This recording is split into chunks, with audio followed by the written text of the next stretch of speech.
Track with Destiny. Shula leads his unbeaten Dolphins of 84 against the Philadelphia Eagles. Today on CBS. In this game. Well, Coach Don Shula said he was a little concerned because all you hear about are the Miami Dolphins. So the Eagles, he thinks, we should be hearing some more about.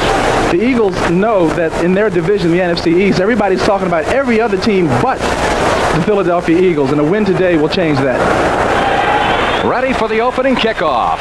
The Eagles have won the toss of the coin and will receive an Uwe van Schamen. Will do in the low 80s and humidity in about the same area. Van Schamen kicking it off and kicking it a couple of yards deep into the end zone where Andre Waters will fall on it and down it for the touchback. So the Eagles will bring it out to the 20-yard line, and they'll go offensively without Wilbert Montgomery.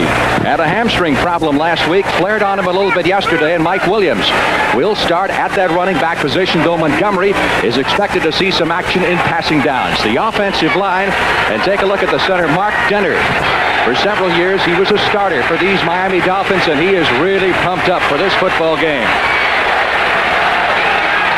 Miami fans are ready into this one, chanting defense. 1st and 10. Eagles from the 20-yard line. Ron Jaworski, the man at the throttle. Well, we were told that Wilbert Montgomery wasn't going to start, and lo and behold, they slipped up a quick one, and Wilbert is in there and carried the ball on the first play from scrimmage. Dolphins defensive line. The Killer Bees are back. Betters, Baumhauer, and Bokamper just came back last week from an injury. Excellent set of linebackers. A.J. Due and Ernie Rowe missed some action early this season, but they're back in top form. And the secondary led by the Bruce brothers, Glenn Blackwood and Lyle Blackwood. 2nd down, 5. Montgomery. 1st down and more as he gets it across the 35 to the 36-yard line. Not playing like a man with a bad hamstring. Well, he told me right before the game that it was a little tight and he didn't expect to start, so maybe he was surprised too that he was going in. Wilbert Montgomery, number 31, has been one of the top running backs in the NFC for some time, but he's been slowed up by some injuries. Here you have an off-tackle play where the Eagles say they have to be able to run today to be successful against the Dolphins. They want to keep the ball out of the Dolphins' hands. An 11-yard pickup for Montgomery and the first down of the ball game for the Philadelphia Eagles, who are moving from their 36-yard line. Montgomery again, 40, 45, and out to the 46. He is close to another 1st down. Montgomery's role has changed a little bit this year with Philadelphia. He's become more of a pass receiver, but running today like the Montgomery of old. That's right, and I think you can tell the whole Eagle team is really excited about a chance to knock off an undefeated Dolphin team. And they're going to come out and they're going to try to run the ball and control it and keep the Miami offense off the field. You see his numbers, they're not as impressive as in years past. Not quite enough for the 1st down. It's 2nd and 1 for the Eagles at their 45-yard line. Hubie Oliver behind Jaworski and then Montgomery in the I formation.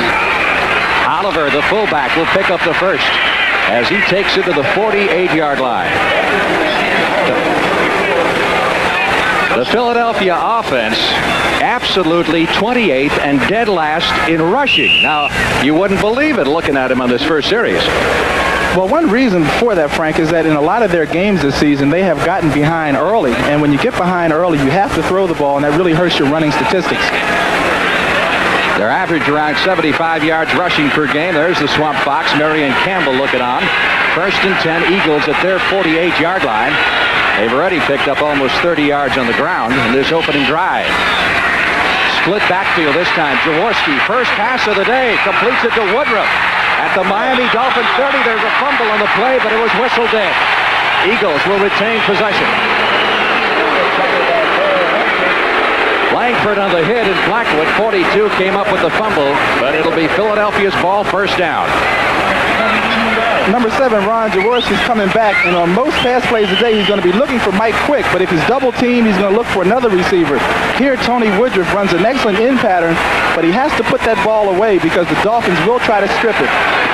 22 yards picked up on the play, an Eagle 1st down with the nose of the ball just inside the Miami 30-yard line. Quick to the right side, Woodruff to the left. Montgomery, nice hole. Inside the 25 to about the 23-yard line. Wilbert has taken a beating in his 8 years in the National Football League, and he may not be the Montgomery he was a couple of years ago, but he is still one of the great givers in this game of professional football, and he'll give you everything that he has on every play. And one thing that he gives him, Frank, is leadership, and I think that's maybe one reason why he started today. He comes out, and Williams now comes in at the running back on 2nd down 4 for the Eagles at the Miami 23. Williams trying to bounce outside, takes it inside to the 20, and if everything's in order, that should be another Philadelphia first down at about the 18. It is 1st and 10, Eagles. Third first down in this drive, and all of it but one play, the pass to Woodruff, has been on the ground, which is the amazing thing about it. Well, the Eagles are really surprising everybody, and I think the most surprised person now are the Miami Dolphin defense, because I know they came out thinking pass defense, and now they have to play that run a little tougher. Well, talking to the Eagles yesterday, they were really pumped up over the thought of being the first team to beat Miami this year, and what a feather it would be in their cap, and what a credibility factor it would be for them. From the eye to the split backfield for Williams and Oliver behind Jaworski. Jaworski for Mike Quick. Touchdown! The official waited a moment to make sure that Quick was inbounds. Had both feet in at the back of the end zone. And the Eagles with an amazing drive as Quick beats Paul Langford, number 44, the defensive back. And the Eagles are on the scoreboard first. And this is something Miami isn't used to, being behind. That's right. This is only the 3rd time all season, Frank. Paul McFadden will try the extra point. Jaworski to hold. 10 minutes, 35 seconds left in the opening period. Take a look at the touchdown. There's number 82, Mike Quick, one of the finest receivers in the league. I believe the play was an audible where Jaworski changed the play at the line. He has one-on-one coverage and an excellent throw. You can't throw it any better than that. Either Quick's going to catch it or it's going to go out of bounds.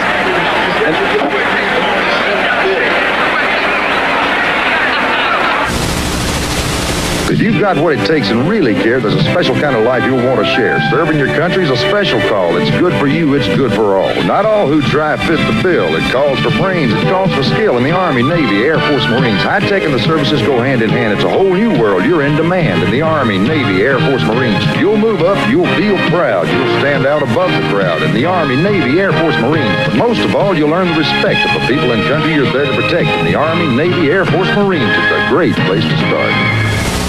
Hey, you know what my job is? Well, this is my office, a movie set. Yeah, I'm a stuntman, and I depend on my equipment. That's why Terry Leonard likes a tough Ford Ranger like this one. With a V6 engine, no small V6, tops for power. Tough twin I-beam suspension, a strong ladder-type frame, tough double-box walls, and the widest cab in its class. That's terrific, Terry! It's easy for my Ford Ranger and me. The best-built American trucks are built Ford Tough. Frank Lieber with Gene Fugit at the Orange Bowl in Miami, where the Eagles may have stunned the Dolphins with their opening drive. They took that kickoff and moved smartly down the field 80 yards. The last 19 on the touchdown pass to Mike Quick.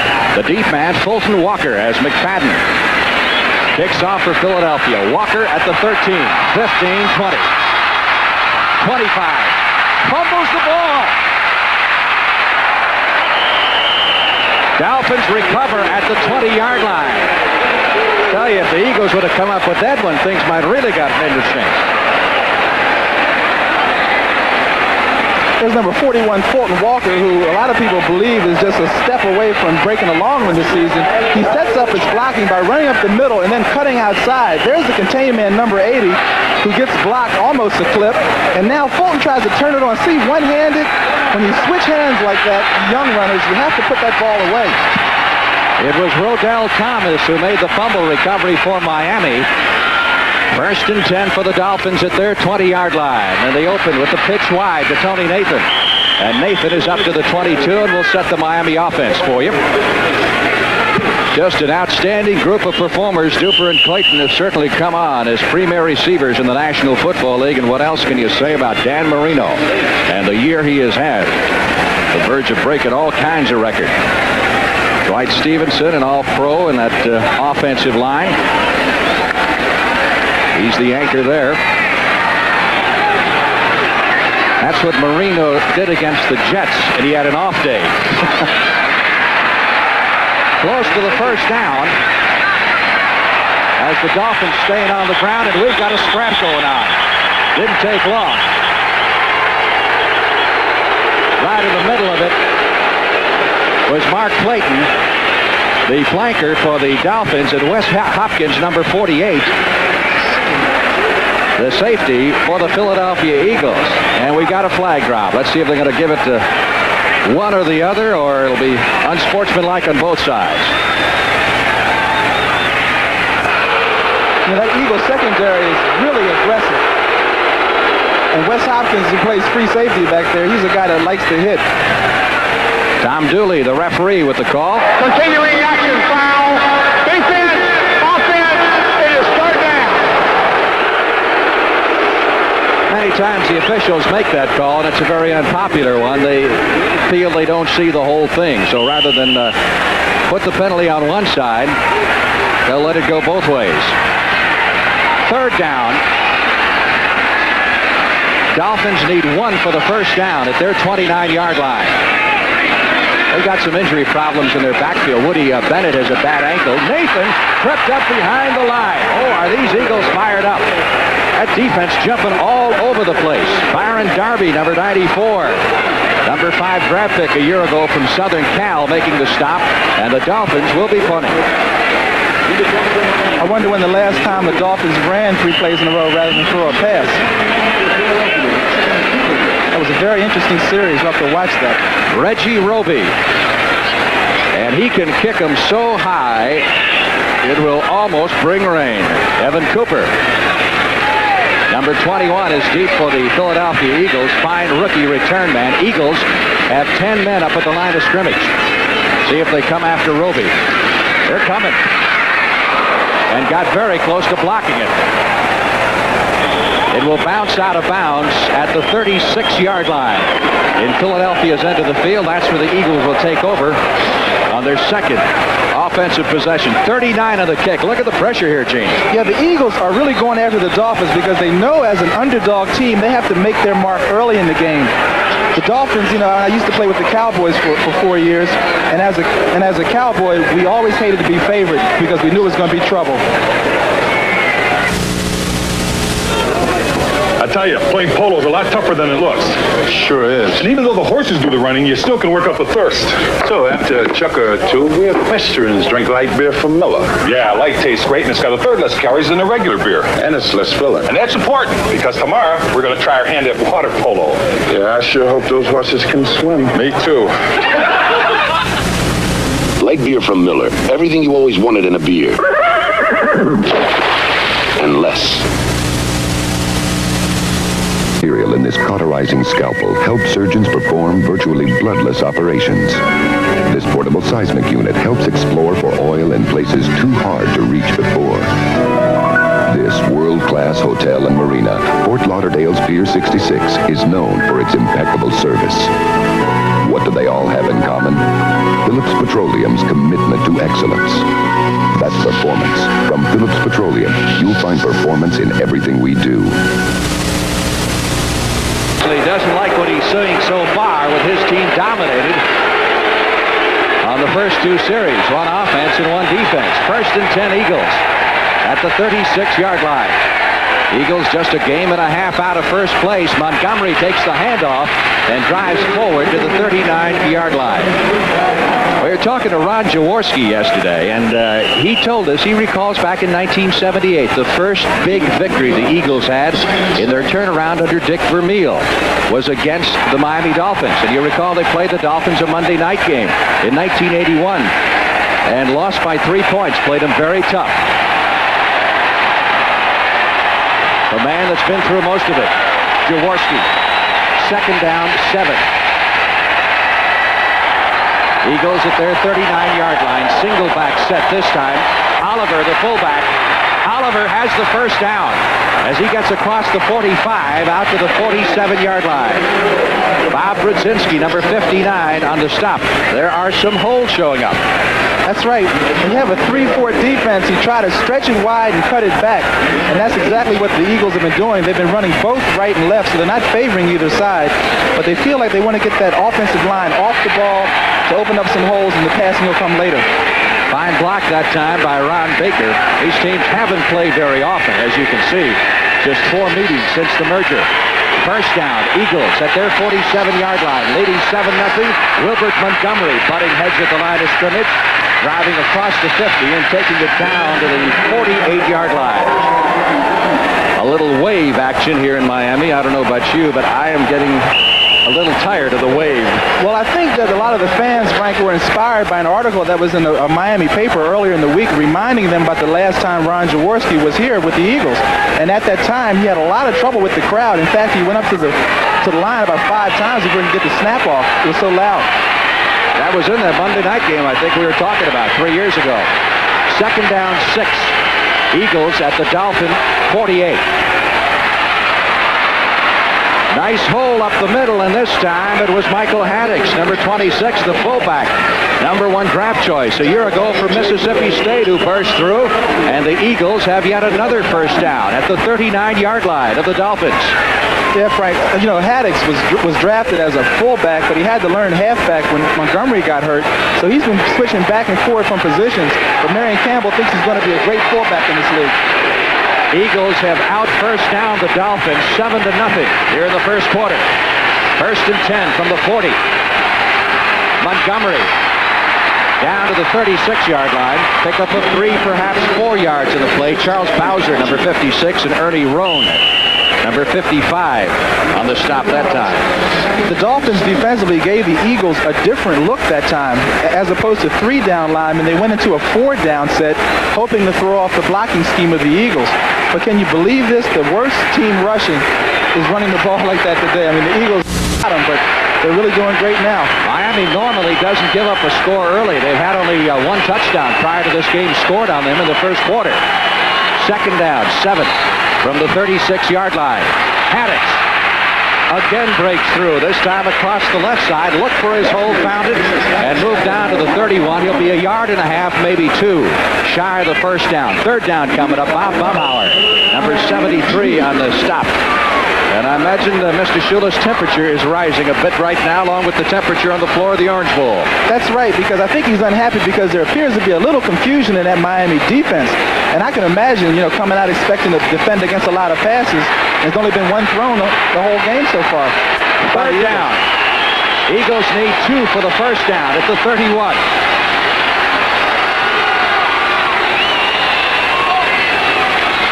Haddix has the first.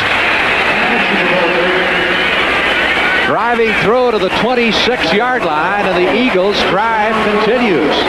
As Billy Kilmer used to say, now that's football. I mean, this is good old-fashioned football. Line up, blow them off, and run the ball over them. And when a team can do that offensively, usually they can later on do just about anything they want. So keep an eye as we get down closer to the 20 for that Mike Quick. 75 yards of that total offense total is on the ground, and that's what the Eagles have averaged for an entire football game rushing throughout 10 games this year. 4 minutes left in the opening period. First and 10 at the 27-yard line. Again, more running room up the middle. This time, Hubie Oliver, the fullback, on the drive, and the 4-year man from Arizona takes it inside the 20 to the 19-yard line. You've got to give a lot of credit to this Philadelphia offensive line. They are blowing the Dolphins off the line of scrimmage right now. Especially the center, Dennard used to play 5 years, like you said earlier, Frank, with the Dolphins, and he used to always go after Baumauer, the nose tackle for the Dolphins. And I think the Eagles believe he can handle him because they're going right up the middle. Second and 2 at the 19-yard line. 1 back set, and that's Oliver. They give it to Oliver, and Oliver across the 15, and well, enough for the first down. That's another first down for Philadelphia. That'll give them 9 first downs to none. Let's take a look and see how this hole develops. Miami went into a 4-down lineman set with a middle linebacker. But wow, look at that blocking. Number 63, that's Dennard, and he's all over number 77. A.J. Duet. First and 10. Eagles at the 15-yard line. They've controlled the ball for all but 3 plays. A penalty marker trying to get outside that time for the Philadelphia Eagles, and not having much success is Michael Williams. And it looked like one of the backs moved, and now I don't see a marker.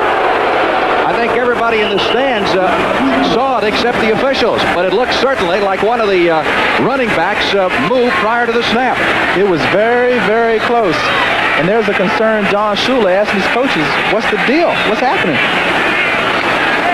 Second down, 8. Eagles at the 13-yard line of the Miami Dolphins. 2 minutes, 40 seconds left to play in the opening period. Philadelphia leading 7-0. Jaworski, quick throw, Woodruff, touchdown.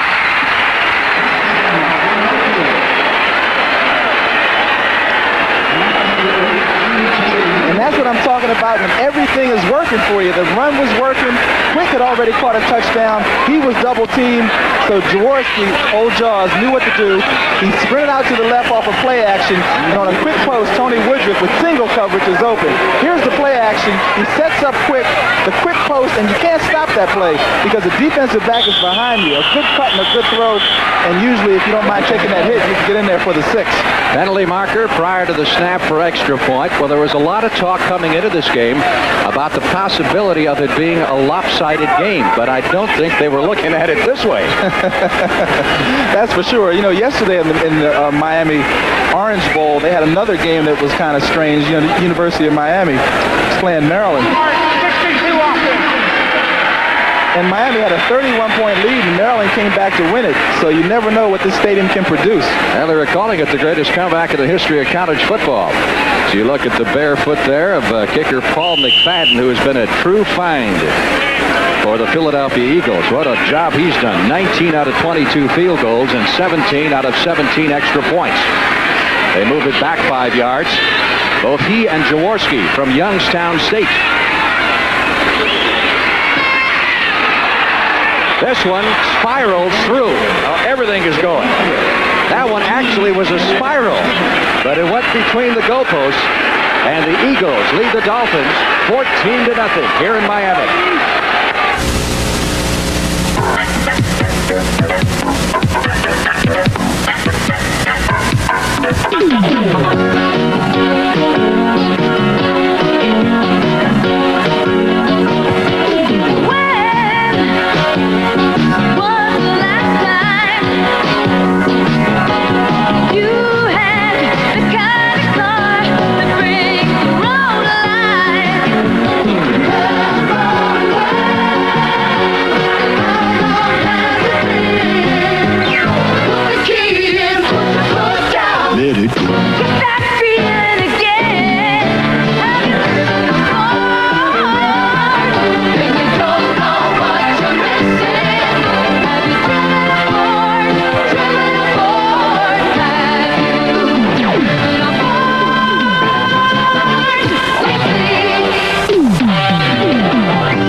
Second impressive drive by the Eagles here in the opening period. The first one 80, this one goes 63.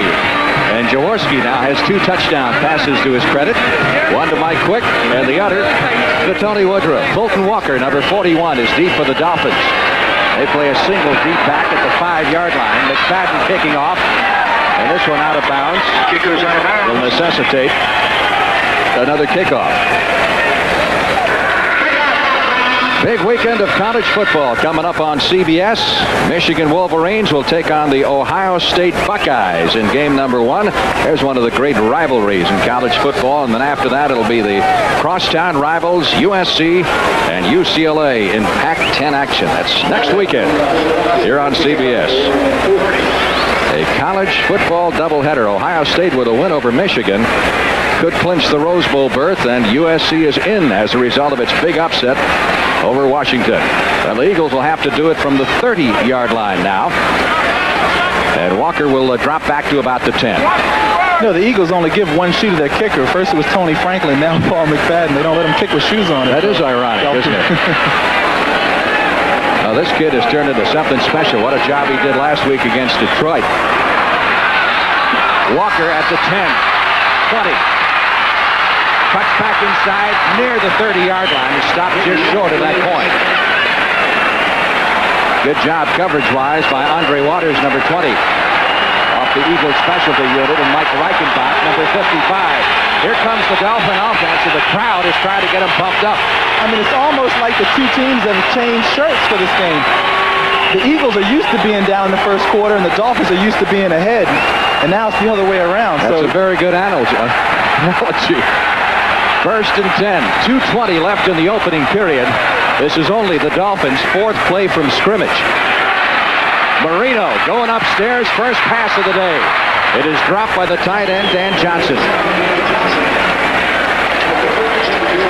Ray Ellis back there defending. Let's set the Eagles for you defensively. They'll play that front three, and they've got a ton of sacks between them this year. Ken Clark playing like a Pro Bowler at nose tackle. Marion Campbell says he hasn't seen a better nose tackle in the league this year.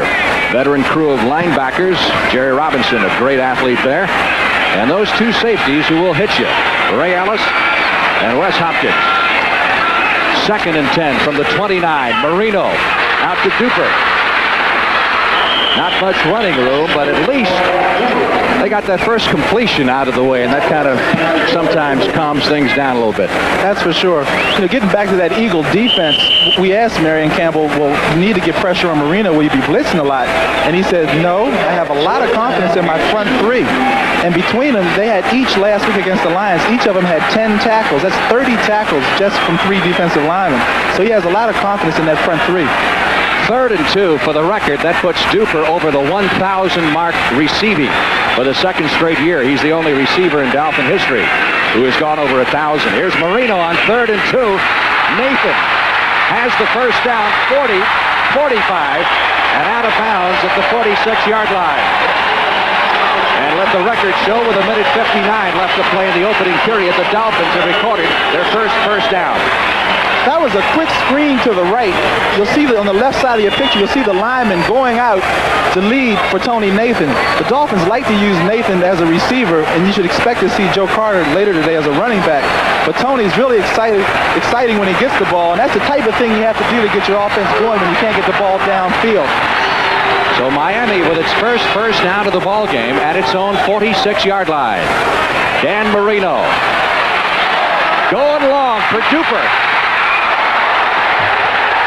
Couldn't reach it at the 5-yard line. The fans wanted the pass interference call, but Albert Fowles, number 29, did a pretty good job staying with it. He sure did, but there was a little contact, but Fowles had his head back looking at the ball, and perhaps that's why it was no penalty, because there was certainly contact initiated by Fowles, the defensive back for Philadelphia. So it was either the ball couldn't be caught or incidental contact going for the ball. But as a receiver, I used to always hate that because, you know, don't bump me. I want to catch the pass. Obviously. Second and 10, Dolphins at their 46-yard line. Jim Jensen, number 11, the man in motion. Not much there at all. Joe Carter, number 23 on the carry, and Ray Ellis came up from the strong safety position to make the stop. Carter is an outstanding rookie that Don Shula is very high on. Prior to last week's game with the Jets, he had 105 yards, 92, and 93. And they didn't use him that much against New York. Let's bring you up to date on other scores around the National Football League. Richard Todd to Hobie Brenner puts New Orleans in the lead. Packers leading Minnesota. San Francisco 2 field goals on Cleveland. And Buffalo in front of New England. 3rd down and 11.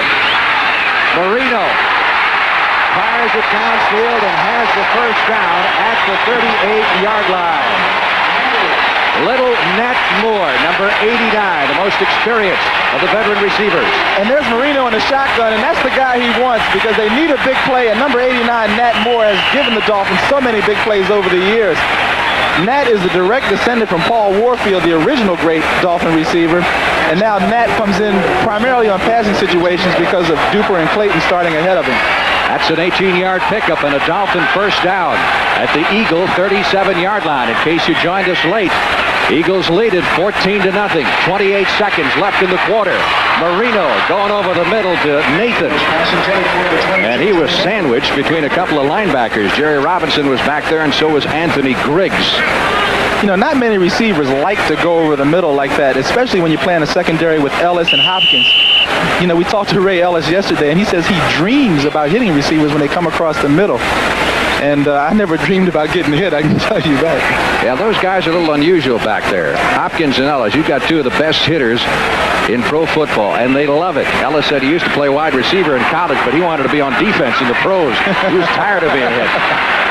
2nd and 10, Dolphins at the Eagle 37. Dan Marino looking for 6.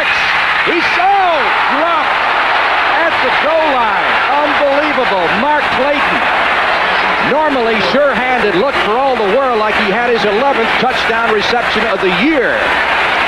Well, Frank, this is when you begin to wonder whether all of the press attention that the Dolphins have been given is affecting their concentration. Here's Mark Clayton wide open down the sideline. He caught a touchdown against the Jets just like that last week, and you'll rarely see it go right through his hands. You know, there were so many press out at the Dolphins training camp all week. Marino, they want him 30, 35 times a week for interviews. It has to affect their concentration. 3rd down and 10 for the Dolphins at the Eagle 37-yard line. 18 seconds left in the quarter. From the shotgun, Marino in trouble and sacked. Back at the 50. Well, there is a rarity. It is only the 7th time this year that Dan Marino has been sacked. And it was Bigfoot, Dennis Harrison, number 68, leading the charge for the Philadelphia Eagles. Marion Campbell has always been associated with great defensive ends, and Dennis Harrison is no exception. He's back to his all-pro form, number 68, coming from the left of your screen. And boy, he made a sandwich with Greg Brown. I'll meet you at the quarterback. So out of field goal range now. Reggie Roby will do the punting, but won't get time to get it off because the gun is sounded ending. A very surprising first quarter here at the Orange Bowl with the Eagles leading the Dolphins 14-0.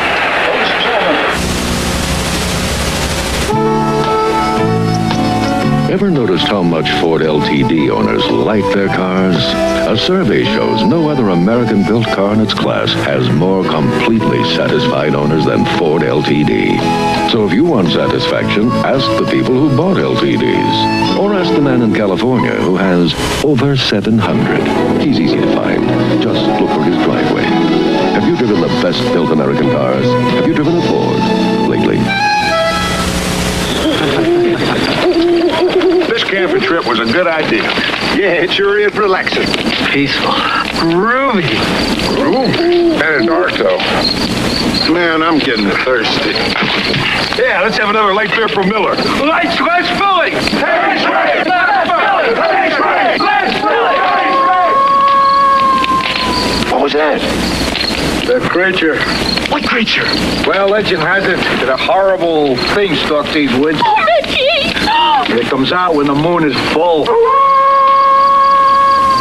What does this creature look like? It walks on 2 legs, but it isn't human. It's got big eyes that bulge out and...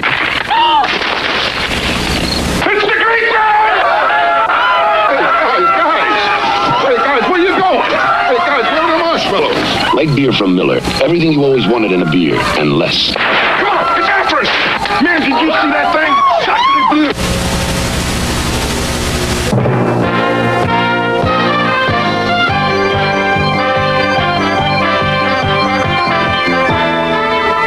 CBS Sports coverage of the National Football League is sponsored by Light Beer from Miller. Everything you've always wanted in a beer, and less.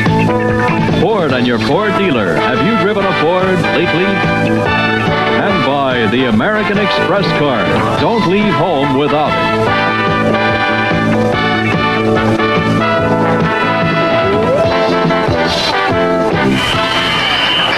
Frank Lieber with Gene Fugit at the Orange Bowl as we start the second period. 4th down situation. Evan Cooper is deep, and Reggie Roby standing back on his 35-yard line, awaiting the snap from Jeff Taves. Eagles have completely outplayed the Dolphins. Great kick. Cooper signals for the fair catch and fields it at the 8-yard line. And Cooper was looking up above, shaking his head in admiration at the height of that punt by Roby. So not much in distance, 38, but he really hung it up there.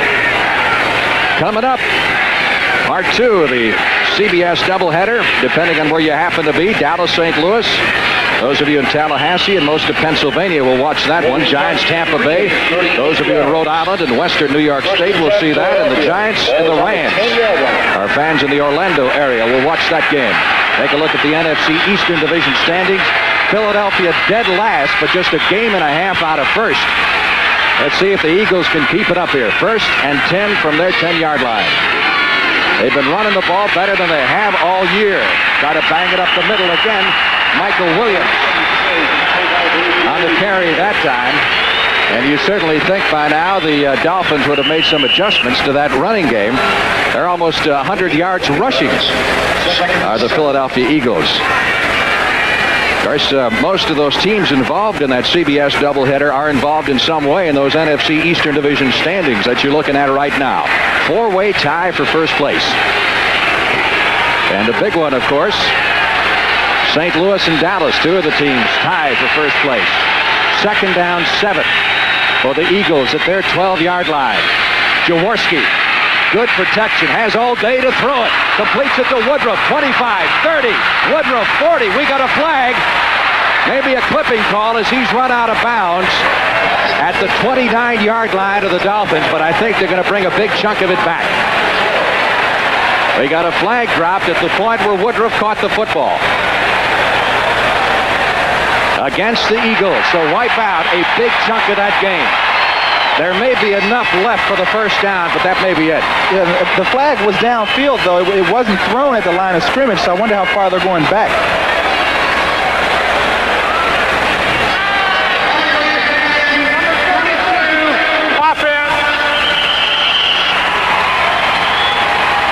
Still more than enough for the first down. Illegal use of hands against the Philadelphia Eagles. They're going to spot it at the 26-yard line. So they'll move the chains, and the Eagles will at least get the first down out of it. Number 83, Tony Woodruff, wide receiver for the Eagles, is filling in for the number 1 draft choice, Kenny Jackson, who separated his shoulder a few weeks back, and they believe that with more confidence he'll get better and better every week. How about the time now? Jaworski had to throw the football. It seems now the Dolphins may be so run-conscious, it may be hurting their pass rush. He had all day back there to pick out people. 1st and 10 from the 26-yard line. Now, that may be the first time this afternoon the Eagles have been stopped without a gain. Williams takes that one back to the line of scrimmage where Ernie Roan, number 55, stacks him up. Well, this is a great challenge for the Dolphin defense because the Dolphin team has been carried by their offense all year. And maybe today, to get it going, they're going to need a big play from the defense. That's a very good point. 2nd down. Just a little less than 10 needed for the first down. Philadelphia, which is average just 77 yards per game rushing, has already way over that in the first quarter.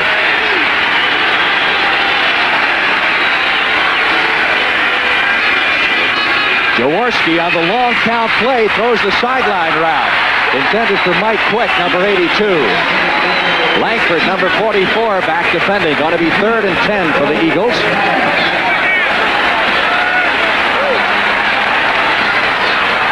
There's number 73, Bob Baumauer, in front of Denard, the center. You can see that that's quite some action going in there. They're trying to put a pass rush on, and Denard's getting some help, and then he buries Baumauer in the ground. 2 old teammates working each other over. Denard, who was the starting center here for 3 years for the Dolphins before being traded to the Eagles. Baumauer's not going to get any sacks like that on his knees. 3rd and 10 from the shotgun. And they're giving Jaworski the business with the noise.